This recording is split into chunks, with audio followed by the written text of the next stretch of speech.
Vault3 have launched, and they're taking the approach of creating a decentralized or Web3 enabled WeTransfer. So if you've ever used the service WeTransfer or Dropbox or even Google Drive, they're all very similar, where you can share a file or share something and add some permissions around it. And with those permissions, you can lock access to that particular piece of content that you want to share. Vault3 does the same thing, but uses mechanics such as NFTs or even stake pool delegation to be able to lock access to those particular pieces of content. So you can share it with someone to a particular address, a wallet address, and only their wallet address will be able to open that piece of content. Or if they have a particular policy ID of the NFT, that would unlock it as well. And Vault3 are taking that approach to allow creators and people in general, content creators, whatever it is, to share their content via these Web3 mechanisms. And they have actually launched their platform. You can get to it at vault3.io, and everything is here that you need. They also have a couple of catalyst proposals if you want to check them out. But here you can see you can upload the file. You can choose whatever file you want to upload, add your policies around this, and this is the restrictions, the locking of how you can access this file. At the moment, you just have a whitelist, and the whitelist is based on a user's stake address. So if you know their stake address, or if you're locking this to all your delegates or something for your stake pool, if you run a stake pool, you can lock this to all the stake addresses that are on your particular stake pool at the moment, and only they will be able to access this particular piece of content.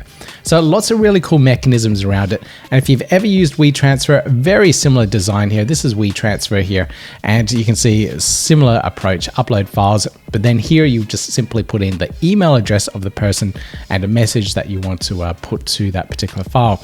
Whereas here you've got your title and message as well, but of course the policy IDs around it.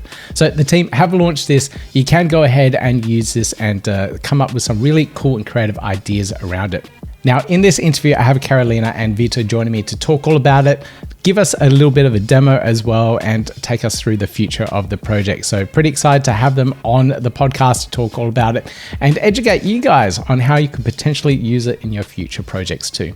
All right, let's get into it. Both of you, welcome. Thank you so much, Pete. I'm very happy to be here with you today.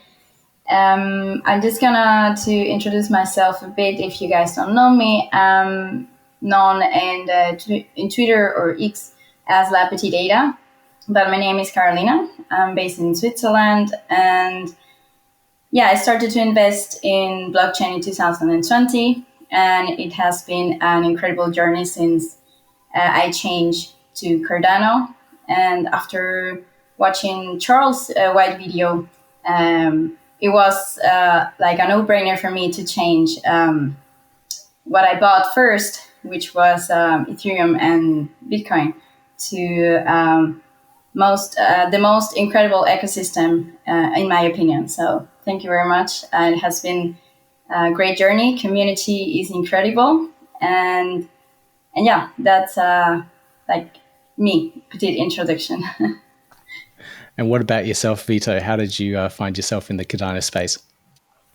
Absolutely. First of all, Pete, thank you so much for the space. It's an absolute pleasure to be here. My name is Vito McKenna. I'm a co-SPO of Grenada Pool together with Carolina. And my journey in the crypto space has been very interesting. I'm a software engineer myself. I have about 7 to 8 years of experience as a full stack developer for Web2 applications mostly. But I started in 2021, not just to run a pool, but also to start building applications on blockchain. I didn't start in Cardano. I started in a different ecosystem, like EVM-based ecosystems. And then I of course, eventually moved to the Cardano ecosystem due to the obvious reasons. It's one of the greatest layer ones out there. And me and my other partner, Aaron Schmidt, which is also one of the co-founders of Vault3, we have been working together for 2 years now, building on-chain applications that focus on confidentiality and privacy. This is why we started our journey in the Oasis ecosystem, but now we're looking forward to bring all this know-how and expertise to the Cardano ecosystem. And Vault3 is like we're expecting to be our big debut in the ecosystem. It's really cool. I'm finding a lot of privacy products being built at the moment. I think the environment is quite ripe for it. So what exactly is Vault3 and why did you guys want to build it? Yeah, so Vault3, perhaps in a nutshell, is basically like WeTransfer or Google Drive. So it's a file sharing service. But what we're bringing to the market is the possibility to actually token gate all the data that you are sharing. So just to put like the problems that we are already facing in the file sharing industry is one of them is you need to know in advance the email addresses to like that you're actually setting up to share the files. And if not, you just have to generate a public URL. But once you share it, you lose total control of like who accesses this data. So we are solving this by leveraging Web3, and we are providing like dynamic access policies to this data. So you can actually set up as a content creator, for instance, these rules so that you control who accesses your data. And in Web3, you can not just add like a whitelist of for instance, wallets, but you can also add policy IDs. And this is like a guarantee that gives you control that only your investors or funds or your community has access to this. And it's very, very easy to set up. So in a nutshell, is a Web3 data gating solution. And we are not just using NFTs, but also stake pools. We're going to also implement wallets, as I said, with whitelists, smart contract interactions, and much more. Very smart. I like where you're going with all this, and I can see how it possibly could be built. Now, what about the security and everything around it? So I'm trying to envisage like how WeTransfer works. You upload that file. I'm assuming then you would set policies and restrictions on that particular file. Where is that file going to be stored? Are you using like Web3 infrastructure to store that? How's that part of the mechanic going to work? Yeah, that's a very good question. So essentially, we are a decentralized service, which means we're using IPFS to store this data. Our solution is very alike to Book.io, which means is they basically store the books encrypted in IPFS storage.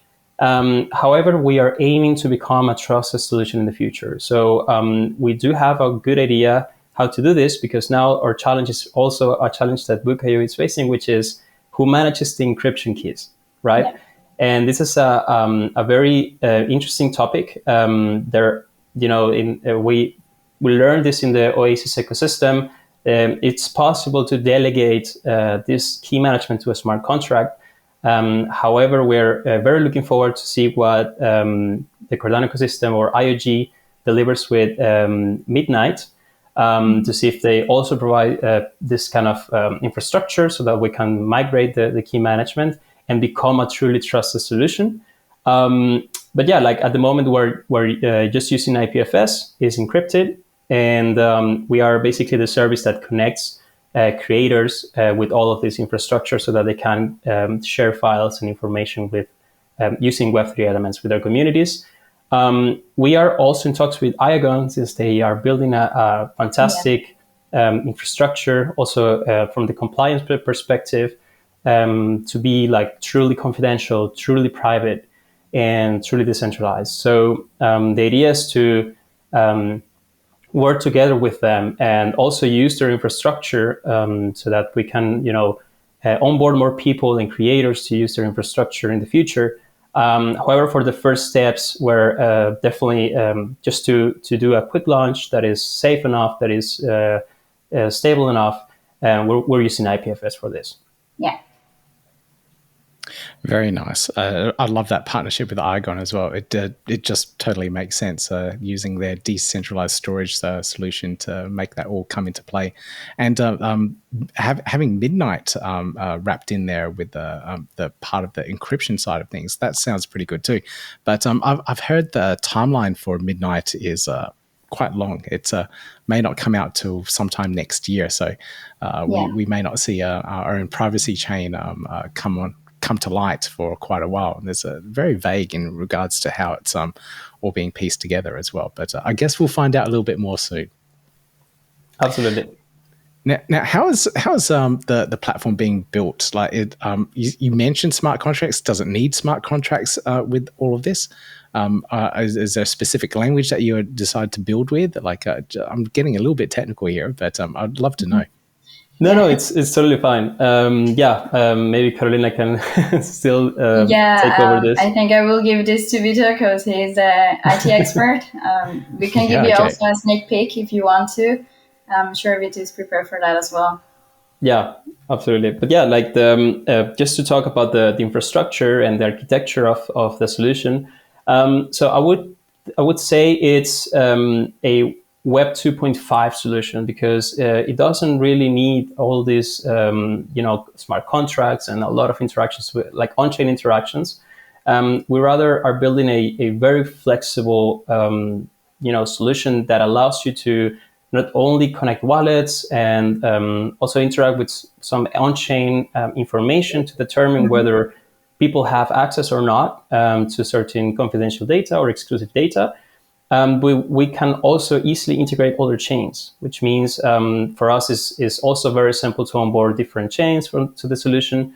And in terms of the implementation, we're using a very lightweight setup. We're using Next.js, React for the front end, for instance, and we're also using Node.js for the back end. MongoDB as a database, let's say software, and we're using like a couple of serverless environments to make this solution very, very easy to escalate. Also to integrate new technologies, and we don't just want to offer all these Web3 capabilities, but we want, like in the long term, also help mass adoption by bringing all these elements that we believe are gonna help onboard new users to the solution, and even companies, enterprises that are looking for ways to market their products or services in a different way. And this is a little bit like the focus or niche that we found in the market. We're still, of course, we need to validate this once we launch our MVP, which is very soon. Actually, I have here a demo. We can take a look at that so you get a grasp of how the user experience is like, how the journey, and what are a little bit the possibilities that we're offering. However, we are, of course, looking very forward to Catalyst, because if our proposals get funded, then we can properly accelerate our development. And this is what we are very looking forward to. I was going to ask when testnet, when can we actually play around with this? But yeah, I'd love to see this demo and share it with the community. So go ahead whenever you're ready. There's a share button at the bottom. Absolutely. Oh, I can do it right away then. Please. Okay. This is exciting. Is this an exclusive? Is this brand new? Like, has anyone else seen this yet? It is. Yes. So we had a talk with Decentralized recently, but I was just able to show the user interface. But now I can really share like the whole user experience, how it works, and how the whole exciting! Thing. So yeah, thank you. Let me then share my screen.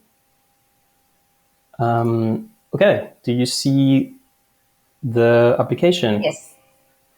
Fantastic. Okay, so as an example, I can connect a wallet. I have an Eternal wallet here set up. And by the way, we're using the mesh library. It is very, very cool, fantastic. So I just want to give a shout out to these guys for this great infrastructure. Nice. Then I can upload like a small demo. Like I have some files here, like PDFs and documents and images, and any kind of file is possible here. And then this is sort of secret sauce. It's the access policies. As you might see, there are whitelists at the moment, but we want to implement as soon as possible policy IDs so that you can share information with your NFT holders, with your token, fungible token holders in case that you're a project. So this is going to be definitely a new way to communicate with your investors. And we are very looking forward to see what the community does with this. Also for stake pools, as I mentioned, if you are staking with a certain pool, you can access certain data. And we have, of course, smart contracts to finish the Web3 part. And we have, like web related stuff, and also marketing stuff like first downloads. So you get and deadlines. So you get the FOMO going for your drops. And you can do a lot of marketing efforts here. Yeah. And also you can, we want to integrate social platforms so that you can also leverage, let's say, your this application to interact with your communities, like YouTube subscribers, Twitter followers, and such. That's brilliant. I love it. Thank you so much. So here I'm gonna just add a my own stake key, just to show how it looks like, and I just have to save it. I'm just gonna put the test here.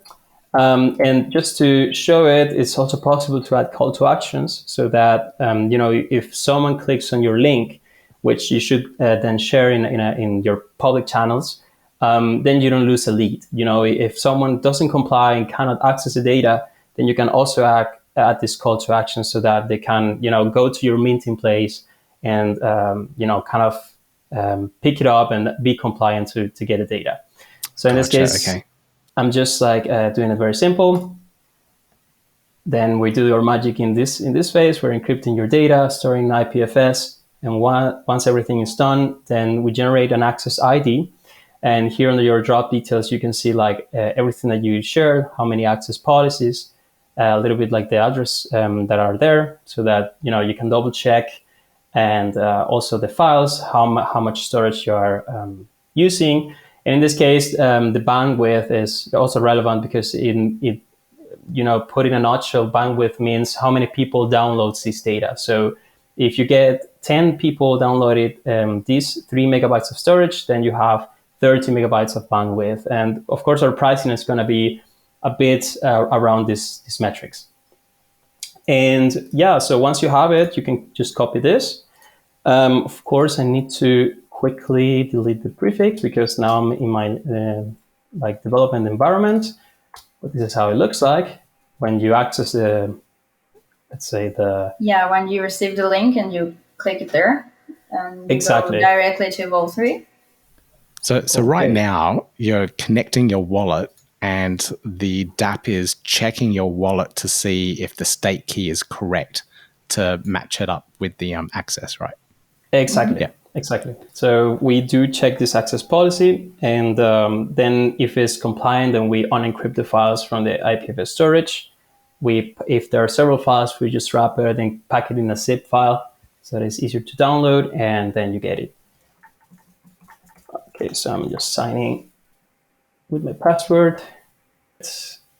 And I don't know if you see my, maybe if I open this is one of the, this is the one of the images that were there, and I just open it from the zip file. This is it. It's very simple to use, and of course we want to give in the future a little bit metrics to the creators so that they can check how many people downloaded the data and all the bandwidth, and all these metrics are very, very important. And just to give a small disclaimer, we are offering all the services for free at the very beginning because it's a fairly new solution. So I want the community to discover it, understand it, what are the use cases, what it could be used for. And once we have a proper solution, then we will implement our business model, which will be in the first stage, a pay-as-you-go model, very similarly to so as you mint, you pay, and we're going to do something similar. And eventually we want to also introduce like subscription models, so that if you're a community or if you're an enterprise and you share files with more than 1,000 people, then we will offer you packages so that is cheaper for you to use our services. With the pricing in general, do you see a timeline of when you would possibly kick in the business model and start looking at implementing pricing costs for publishing and subscription models for particular content creators? Yeah, that's a very good question. So I think it will depend on the funding, because I mean we're now 2 devs working on this.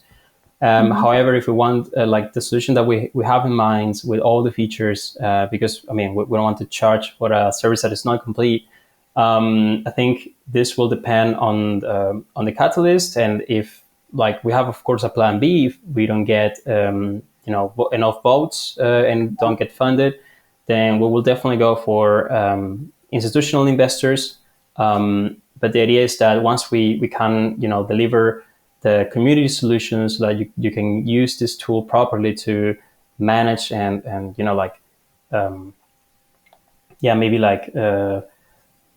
share information and this like find new ways to advertise your Web3 projects with your Web3 communities, then we will definitely implement this. I think like roughly said it might be 4 to 6 months until we achieve this. Just to stay like conservative. Perhaps it's quicker, but rather under promise than over promise. So yeah, Understood. definitely this is something that is going to happen as said in this frame, and we will eventually next year offer the subscriptions. However, subscriptions are a little bit trickier because ADA is volatile, and if we offer a yearly subscription, then we also need a very good strategy to protect ourselves from fluctuations, especially because if ADA goes down, then we go for the risk of running out of business. And if ADA goes up, then users lose money. And of course, we need to find out a good compromise here.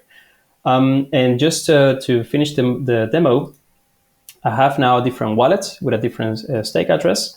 And if I signed the message, I just need to give in my password. There we go. And the access policy is being checked. And in this case, is denied.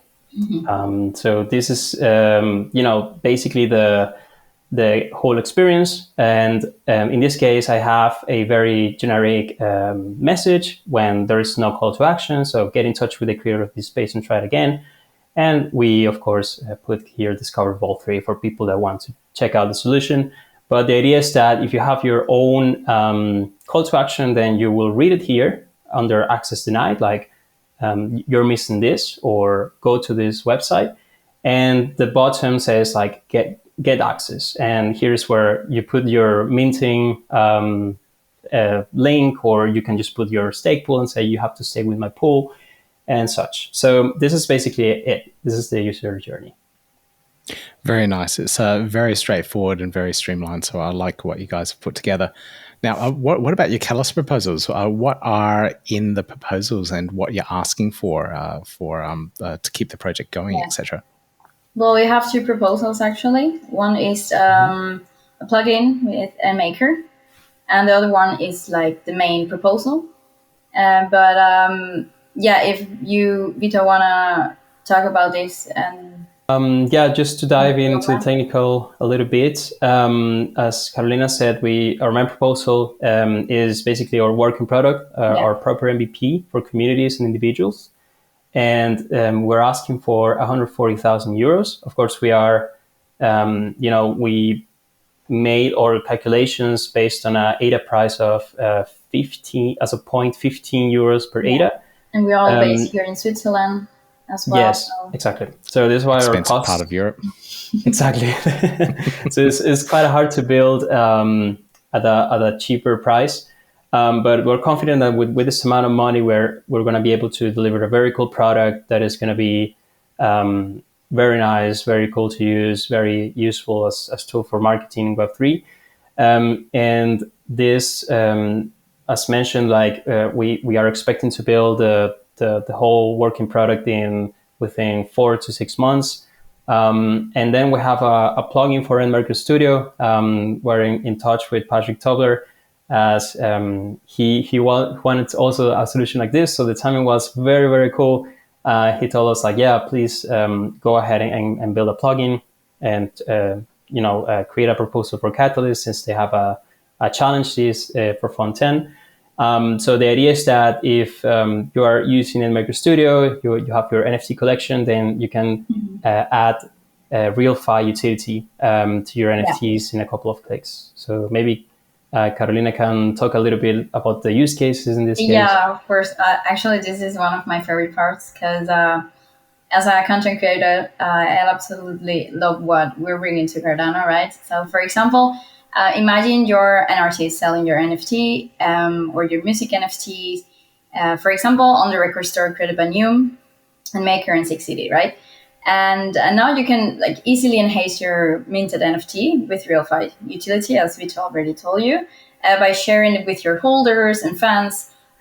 You can share, like, for example, new music pre-releases or personal notes or unpublished material or the lyrics of your song, like only to your only fans or to your true fans. And as Vito already said before, you can use non-fungible tokens or fungible tokens for this matter. So you can enhance communities like meme coins, for example, and do giveaways or create raffles or events, even if you want to share tickets to events to the people that support you. So this not only closes the gap between you and your fans or the members of your community, but also revolutionize the way you interact and manage and grow your whole community. So in a nutshell, we're like changing the way we use NFTs and do Web3 marketing forever, because you can do a lot of things with Vault3, and you can share large files while protecting your data as well. So that's why I'm very excited about this. And if we can implement all the policies after a while, like for example the Twitter or the YouTube thing that are we Web2 kind of policies, will be also incredible for the community, and we can also hear every time what the community wants, and we can implement it as well if the community needs something extra, like not only the smart contracts or the whitelists or whatever. We can implement it as and put it in our roadmap if the community wants it, because this is for the community, to the community, and built by the community as well. Yeah, you do have to build for your audience. Yeah, there's no point of building for what you think they want. You might as well engage directly. And that's the best thing about Web3. You do have those direct connections with the community, so you can know exactly what to build. Now, I do have a question about this use case, and I'm just trying to think of how I could use it as well. And one thing is like providing exclusive access videos, like a video tutorial on DeFi tutorials, for example. And if I did this on like my learning management system, and only delegates could access that file. Some of these video files are huge. They're like several gigs. Is there a file limit size for uploading to IPFS or Iagon in the future? I have to check with the Iagon team, as I'm not sure like what are the limitations of their infrastructure. But on IPFS at the moment is basically unlimited. So it's definitely possible to upload several gigabytes. As mentioned, like I think the bigger costs are gonna fall into the bandwidth section, which means it's basically the computing for unencrypting, fetching, and downloading. This is like the what it costs the most in our infrastructure.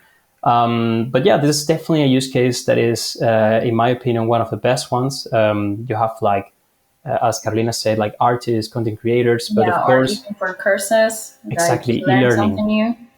Exactly, e-learning is definitely one of my favorites, and you can definitely create courses and videos educational videos that have extra value, and just provide like give them to your subscribers or your delegators. And this could be like the, how would you leverage your value using Vault3? Absolutely brilliant, guys. I love this solution, and my brain's ticking over trying to think of how it's going to be, how I could implement it and how I can use it, and make sure I take advantage of that free period before you start charging too. So I love what you guys are building. I'll put the links and references and everything for the Catalyst proposals, the white paper, and everything in the show notes so people can learn a little bit more about it. I'm looking forward to the launch of this and finally playing around with it. Is there a date yet? I know devs hate setting dates, but do we have some sort of timeline when we might be able to start playing with it? I would say stay put to your Twitter account, follow us. But yeah, definitely very, very soon. Very soon. We're just tweaking the last details, but this is, as you see, is almost ready to go. And we're going to start just with the whitelist. And eventually we'll add up more features as we go. Of course, we're going to ask the community what they want first. Maybe the staple access policy is the one that will follow next, or the policy ID. Let's see. But yeah, also I just want to take the chance to tell you that our vision as well is as a project is to lower the entry cost to Cardano. Because we realize there are a lot of solutions building their own token gating software, and I think we believe you can use Vault3 for several use cases, and this will be great infrastructure for the ecosystem as well, especially for the NFT projects, especially for several communicational use cases, influencers, and such, right? And of course, we also want to provide APIs and more infrastructure in this direction, but we will need to, of course, ask the community what they want, what they need, and we need to measure. We will build this eventually depending on our traction. So just want to share this final thoughts. Super exciting. Where can people join your communities? Where are you most active? Well, we're most active on Twitter. We do have as well Telegram. And we are posting a lot of stuff on Twitter, on my profile as well. So I will say Twitter will be our biggest platform. Next to that is our, as I told you, our Telegram. We do have a web page as well. You can read our white paper. You can go to the click there to go to the Catalyst proposals if you want to learn more about them and how everything is structured there. And you can always contact us on Twitter. You can contact my own account if you have questions about Vault3, or Vito's account, or our stake pool account as well, Renita. And we're publishing there on Twitter our milestones and everything. So just if you want to know about it, I will say Twitter is the best way to go. Okay, brilliant, guys. Thank you so much, Carolina and Vito, for joining me on this episode to talk all about Vault3. I'm looking forward to the launch, and I'm going to play around with it a little bit more once it is launched, and work out some of these cool mechanisms that I can use for my own community. So thank you so much, and we'll chat soon. Thank you, Pete. So much, Pete. Enjoy your day. Now, if you like this interview, please make sure you check out their Catalyst proposals. They really could do with some support to make sure they can build out some of these extra additional functionalities that they have planned on their roadmap. Links down below in the show notes for you. If you enjoyed this video, please make sure you give me that thumbs up, click subscribe, click the notification bell, and I'll see you in the next video. Yeah, gotta do it like that. You've been listening to the Learn Cardano podcast. Gotta get it hype. Crypto is what we like, but this is not investment or financial advice. Gotta do your research, cause it's risky. We know it is. This show is educational and it's informative. Crypto's the future, really, it ain't no debate.